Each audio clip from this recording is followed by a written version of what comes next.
Hi, my name is Pranjali Singh Parihar. You can watch me as Sapna on Jagriti on ZTV daily at 8:30 PM. अभी तक की story के बारे में बताइए कि सीरियल में क्या क्या है।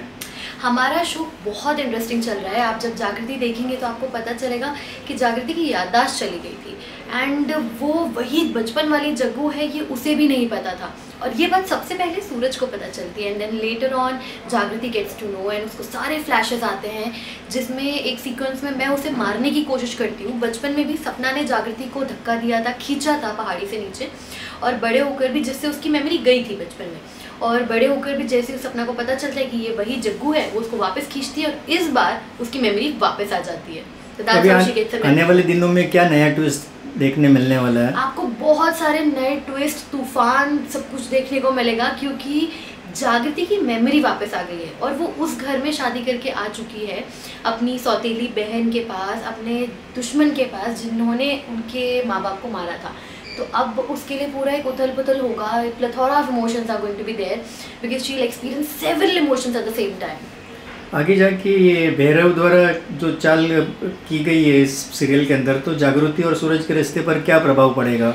एक्चुअली देखा जाए तो सपना और भैरव के कारण ही जागृति की शादी सूरज से हो जाती है, और इसमें भैरव का एकदम फाइनल जो आखिरी स्टेप था वो भैरव का ही योगदान था कि वो जागृति को सूरज के साथ मंडप में बिठा देते हैं। और भैरव ने ये काम अपने पर्सनल मोटिव के लिए किया था, लेकिन वो अपनी जागृति को अपनी बेटी जैसा मानते थे, उतना प्यार करते थे उससे।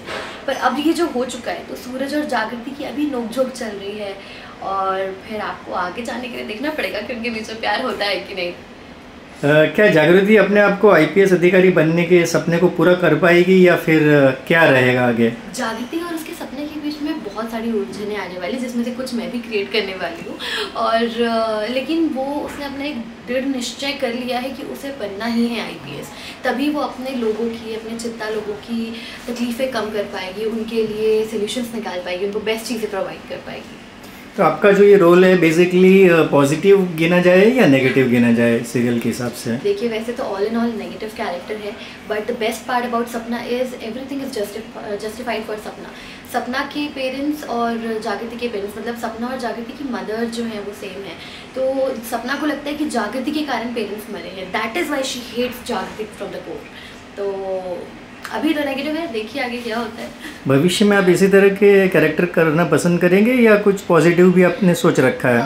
मैंने कोई भी दायरा नहीं बनाया कि मुझे इस दायरे में ही काम करना है।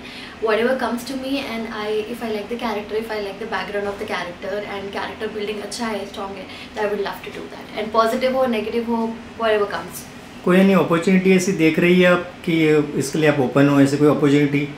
Definitely, I'm always open to different varieties and opportunities. Let's see what's coming next.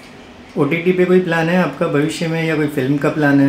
Definitely, अभी मैंने रिसेंटली OTT का प्रोजेक्ट किया जिसमें TVF और कंटेंट का कीड़ा के साथ एंड पॉकेट एफएम के साथ मैंने कोलैबोरेट किया, and it was an amazing experience. I mean television is also amazing, OTT is also amazing. थोड़ा डिफरेंस है दोनों के पैटर्न में, बट दोनों ही बहुत बेहतरीन है। कोई पसंदीदा आपका डायरेक्टर जिनके साथ भविष्य में आप काम करना चाहेगी?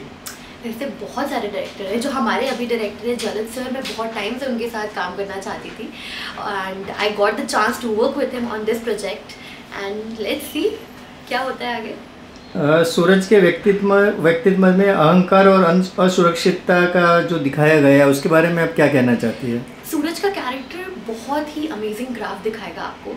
आप देखेंगे शुरुआत में उसका कैरेक्टर एक बहुत डिफरेंट, एकदम rude shrewd anti hero character था, बट लेटर ऑन हर चीज़ के पीछे वो कोशिश करता है कि वो किसी को तकलीफ ना पहुंचाए, तो बहुत वेरिएशन मिलने वाला है आपको। और आपका मेन सीरियल का अगर डीपली देखें तो दुल्हन की अदला बदली के टॉपिक के ऊपर ज़्यादा चल रहा है, तो एक फिल्म भी आई, OTT पे एक प्लेटफॉर्म पे फिल्म भी आई, लापता लेडीज़, तो उससे कुछ मिलता जुलता है या कुछ अलग है?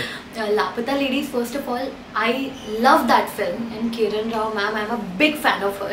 एंड लापता लेडीज़ में दुल्हन गलती से एक्सचेंज हो जाती है और दोनों को ही पता नहीं चलता है, और एक को पता चलता है लेकिन वो कुछ बोलती नहीं क्योंकि वो तकलीफ से निकल रही होती है। और यहाँ पर जो हमने दुल्हन की अदला बदली करी है, ये तो हमने जानबूझ के करी है, मतलब मैंने जानबूझ के करी है, क्योंकि मेरा character is all in love with Akash, तो उसको बस किसी तरह आकाश से शादी करनी थी, उसका एक ही मकसद है, ये मुझे चाहिए।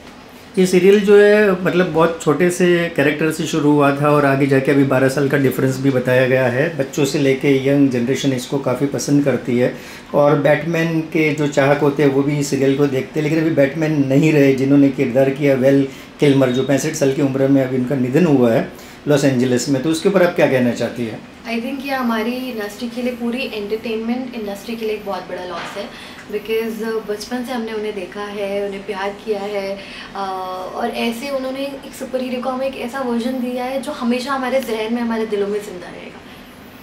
थैंक यू वेरी मच, आपने अपना कीमती समय दिया। आने वाले शो के लिए आपको शुभेच्छा और इसी तरह आपके शो हिट होते रहे और टीआरपी बढ़ते रहे। Thank you very much. Thank you so much.